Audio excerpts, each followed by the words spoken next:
Today I'll be reading The Adventures of Captain Underpants. Let's get started. Chapter 1, George and Harold. Meet George, me and Harold Hutchins. George is the cat on the left with the tie and the flat top. Harold's the one on the right with the t-shirt and bad haircut. Remember that now?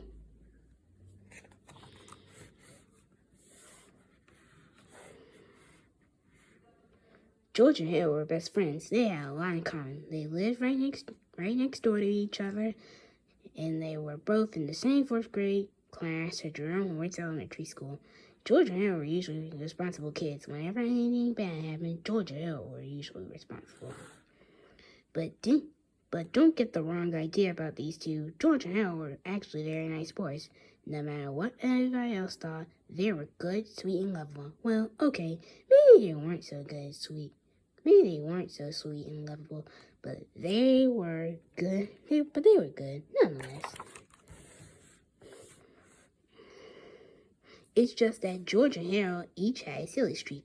A mile long, usually that silly streak was hard to control. Sometimes it got them into trouble, and once it got them into big trouble. But before I can tell you that story, I have to tell you this story. Chapter 2, Treehouse Comics, Inc. After a hard day of cracking jokes, pulling pranks, and causing mayhem at school, George and Harold liked to rush to the old treehouse in George's backyard. Inside the treehouse were two big old fluffy chairs, a table, a cupboard crammed with junk food, and a padlock crate filled with pencils, pens, and stacks of paper. Now Harold loved to draw, and George loved to make up stories. And together, the two boys spent hours and hours writing and drawing their very own comic books. Over the years, they had created hundreds of their own comics, starring dozens of their own superheroes. First, there was Dogman, then came Timmy the Talking Toilet, and who could forget the Amazing Cat Lady? But the all-time greatest superhero they ever made up had to be the amazing Captain Underpants. George came up with the idea. Most superheroes look like they're floating around in their underwear. He said, this guy actually is flying around in his underwear. The two boys laughed and laughed. Yes, Harold, he could fight with wedgie power. George and Harold spent entire afternoons writing and drawing the comic adventures of Captain Underpants. He was the coolest superhero ever.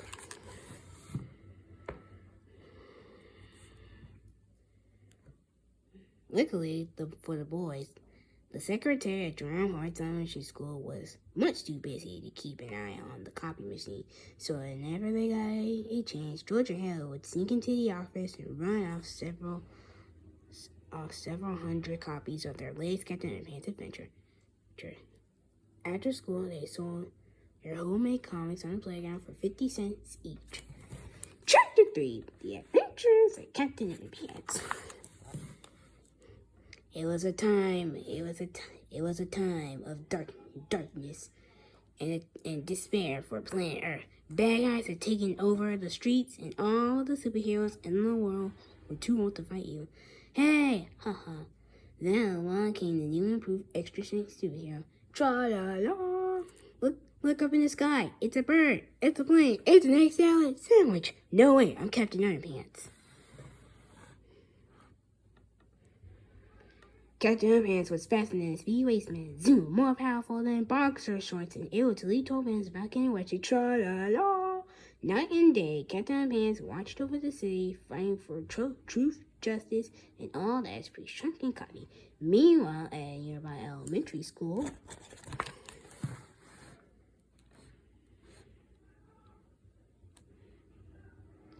It was Stinky Taco surprise day at the cafeteria. Yuck. Everybody hated it so much they all flew away. Soon the cafeteria food came to life.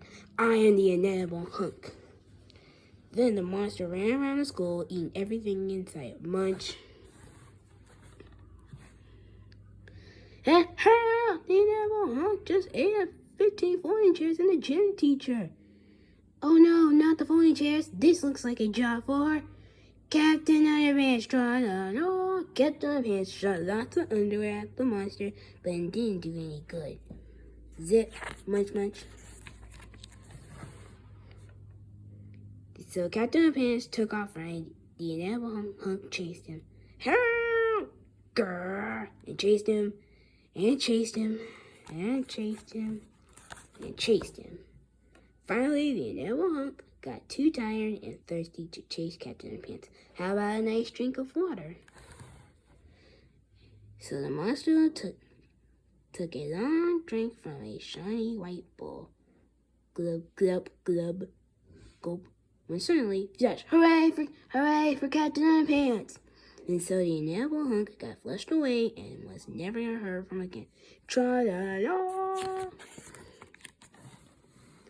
Don't miss our next exciting adventure, Captain Underpants and the Attack of the Talking Toilets, coming too soon to a playground near you. Chapter 14, Mean Old Mr. Crow. Do you see that old guy looking out the window up there? That's Mr. Crow, the principal.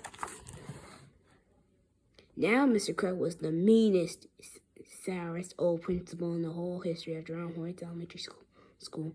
He hated laughter and singing. He hated the sounds of children playing at recess. In fact, he hated children altogether. And guess which two children Mr. Crow hated most of all? If you guessed George and Hill, you're right. Mr. Crow hated George and Hill. He hated their pranks, their wisecracks. He hated their silly attitudes and constant giggling. And he especially hated their awful Captain Underpants comic book.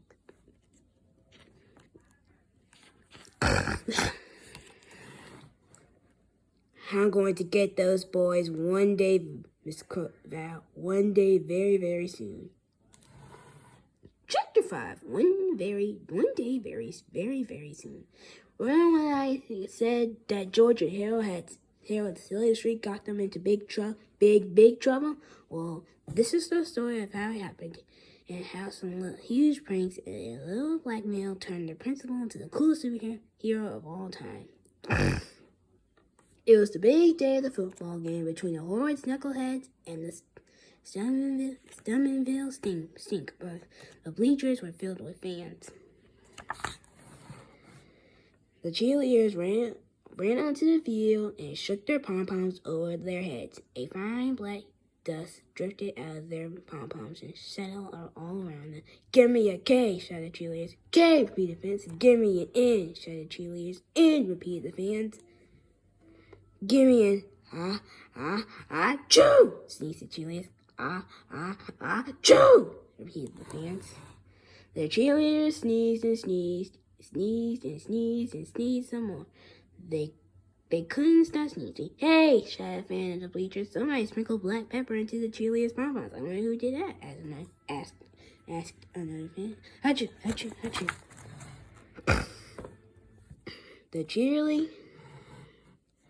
The cheerleaders stumbled off the field, sneezing and dripping with mucus as the marching band members took their places. But when the band began to play, steady streams of bubbles began blowing out of the instruments. Bubbles were everywhere, up and down the field. The marching band slipped and slid, leaving behind a thick trail of wet, bubbly foam. Hey, shouted in the bleachers, somebody poured bubble bath into the marching band's instruments. I wanted to did that, asked another man. Achoo, achoo. Some of the football teams took the field. The knuckleheads kicked the ball. Up went the ball. Higher and higher it went. The ball sailed into the clouds and kept right on going until nobody could see it anymore. Hey, shouted fans in the bleachers. Somebody filled the ball game with helium. I wonder who did that, asked another man. But the missing ball didn't make any difference. Any difference, because at that moment, the knuckleheads were running around the field, scratching and itching like crazy. Hey, shouted Coach, somebody replaced our deep heating muscle rub lotion with Mr. Prankster's extra scratchy itching cream. We wonder who did that, shouted the fans in the bleachers. The whole afternoon went on much the same way, with people trying everything from, hey, somebody put sea monkeys in the lemonade, to, hey, somebody glued all the bathroom doors shut. Before long, most of the fans in the bleachers had gotten up and left. The big game had been forfeited, and everyone in the entire school was miserable. Boy, our feet smell bad. Everyone except for two giggling boys crouching in the shadows beneath the bleachers. Those were our best pranks yet, laughed Harold. Yep, chuckled George. They'll be hard to top, that's for sure. I just hope we don't get busted for this, said Harold. Don't worry, said George. We covered our tracks very well. There's no way we'll get busted. Chapter 6. Busted. The next day at school, an announcement came over the loudspeakers. George Bennett O. Hutchins, please report to Principal Crop's office at once. Uh-oh, said Harold. I don't like the sound of that. Don't worry, said George. They can't prove anything. George and Harold entered Principal Crop's office and sat down on the chairs in front of his desk. The two boys had been in the office together countless times before.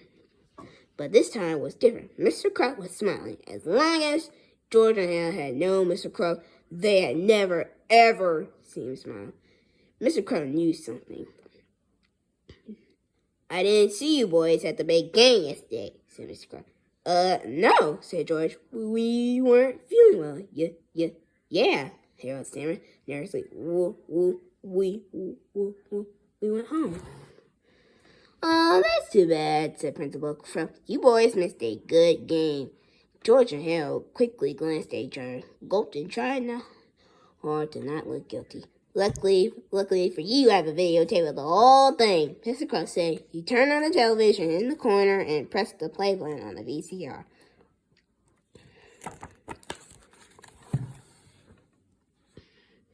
A black and white image appeared on the TV screen. It was an overhead shot of George and Harold sprinkling pepper into the cheerleaders' pom-poms. Next came a shot of George and Harold pouring liquid into the bubble bath, into the marching band's instrument. How do you like the pre-game show?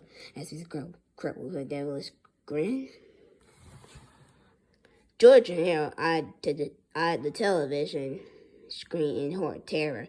He couldn't answer. Harold's eyes were glued to the floor. He couldn't look. The tape went on and on, revealing all George and Harold's behind the scenes antics. By now, both boys were eyed to the floor, squirming nervously and dripping with sweat. Mr. Crop turned off the TV. You know, he said, ever since you boys came to school, it's been one prank after another. First, you put dissected frogs in the jello salad at the parent-teacher banquet. Then you make it snow in the cafeteria. Then you raped all the intercoms so they played Weird Al Yankovic songs for full blast for 6 hours straight. For 4 long years, you two have been running amok in this school. And I've never been able to prove anything until now. Mr. Crop held the videotape in his hand. I took the liberty and started tying some video surveillance cameras all around the school. I knew I'd catch you two in the act one day. I just didn't know it would be so easy. Chapter 7. A little black man. Mr. Crop sat back to his chair and chuckled to himself for a long time. Finally, George got up the courage to speak. Well, what are you going to do with that tape? He said. I thought you never asked, laughed Principal Crop. I thought long and hard about what to do with this tape. Mr. Crop said. At first, I thought I'd send copies to your parents. The boys swallowed hard and sank deeply into the chair. Then I thought I might send a copy to the school board, Mr. Crop continued. I could get you both expelled for this. The boys swallowed harder and sank deeper into their chairs. Finally, I came to a decision, Mr. Crop concluded. I think the football team will be very curious to find out just who was responsible for yesterday's fiasco. I think I'll send a copy to them. George and Harold leaped out of their chairs and fell to their knees. No! No! Cried George. You can't do that. They'll kill us. Yeah! Begged Harold. They'll kill us every day for the rest of our lives. Mr. Crop laughed and laughed. Please have mercy, the boys cried. We'll do anything. Anything? Asked Principal Crop with delight. He reached into his desk, pulled out a list of demands, and tossed it at the boys. If you don't want to be dead as long as you live, you'll follow these rules exactly. George and Harold carefully looked over the list. This is blackmail, said George. Call whatever you like, Principal Crump snapped. But if you don't follow that list exactly, then this tape becomes the property of the horrid knuckleheads. Chapter 8, Crime and Punishment. At 6 o'clock the next morning, George Hill dragged himself out of bed and walked over to Mr. Crow's house and began washing his car. Then, while Harold scrubbed the tires, George roamed all around the yard, pulling up all the weeds and crabgrass he could find. Afterward, they cleaned the gutters and washed all the windows on Mr. Crump's house.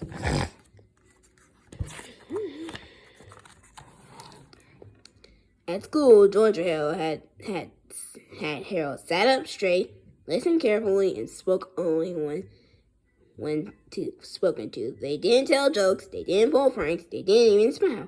Their teacher kept pinching herself. I know this is just a dream, she said.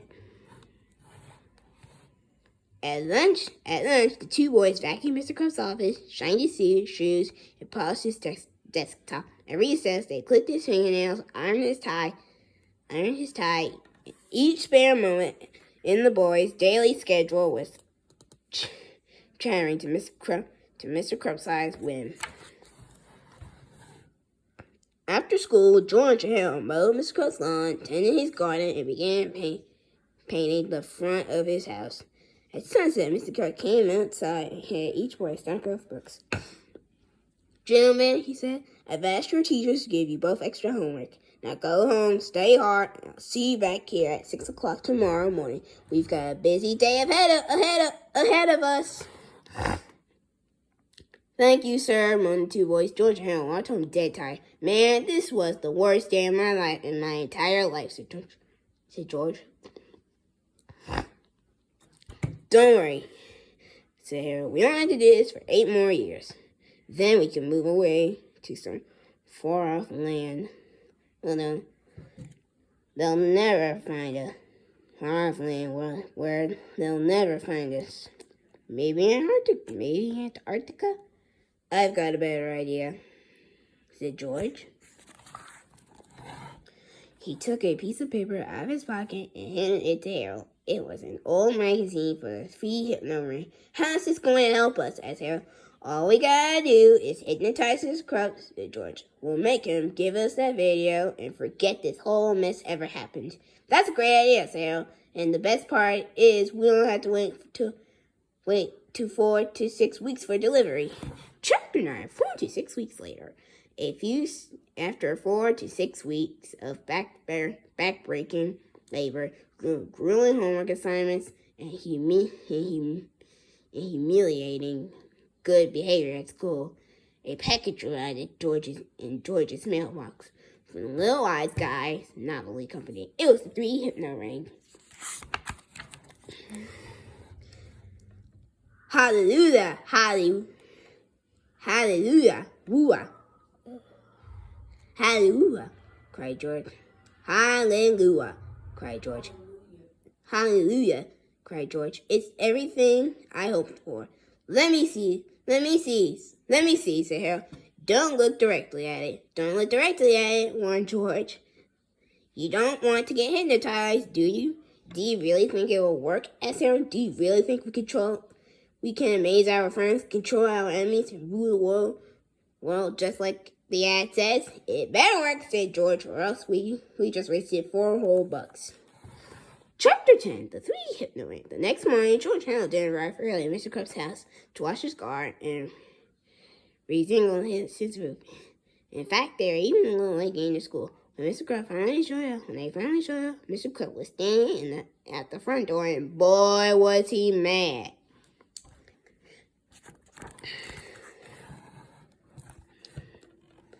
Mr. Crump escorted the boys into his office and slammed the door. All right, where were you two this morning? He growled. We wanted to come over to your house, said George, but we were busy trying to figure out the secret of this ring. What ring? Snapped Mr. Crump. George held up his hand and showed the ring to Principal Crump. It's got one of those weird patterns on it, said Harold. If you stare at it long enough, a picture will appear. Hold it still, snarled Mr. Crump. I can't see that darn thing. I have to move it back and forth, said George, or else it won't work. Mr. Krabs' eyes followed the ring back and forth, back and forth, back and forth, and back and forth. You have to stare deeper into the ring, Tail. Deeper, deeper, deeper, deeper. You are getting sleepy, said George. Very sleepy. Mr. Krabs' eyelids began to droop. I'm so sleepy, he mumbled. After a few minutes, Mr. Krabs' eyes were closed too tight, and he began to snore. You're under our spell, said George. When I snap my fingers, you obey our every command. Snap! I will obey, mumbled Mr. Krabs. All right, said George. Have you still got that videotape of me and Arrow? Yes, mumbled Mr. Krabs. Well, hand it over, bub, said George instructed. Mr. Krabs unlocked a large filing cabinet and opened the bottom drawer. He reached in and handed George the videotape. George stuffed it into his backpack. Harold took a different video out of his backpack and put it into the file cabinet. What's that video? Asked George. It's one of my little sister's old Boom of the Purple Dragon sing-along videos. Nice touch, said George. Well, I'm going to come to a part 2. See you tomorrow for part 2. Bye.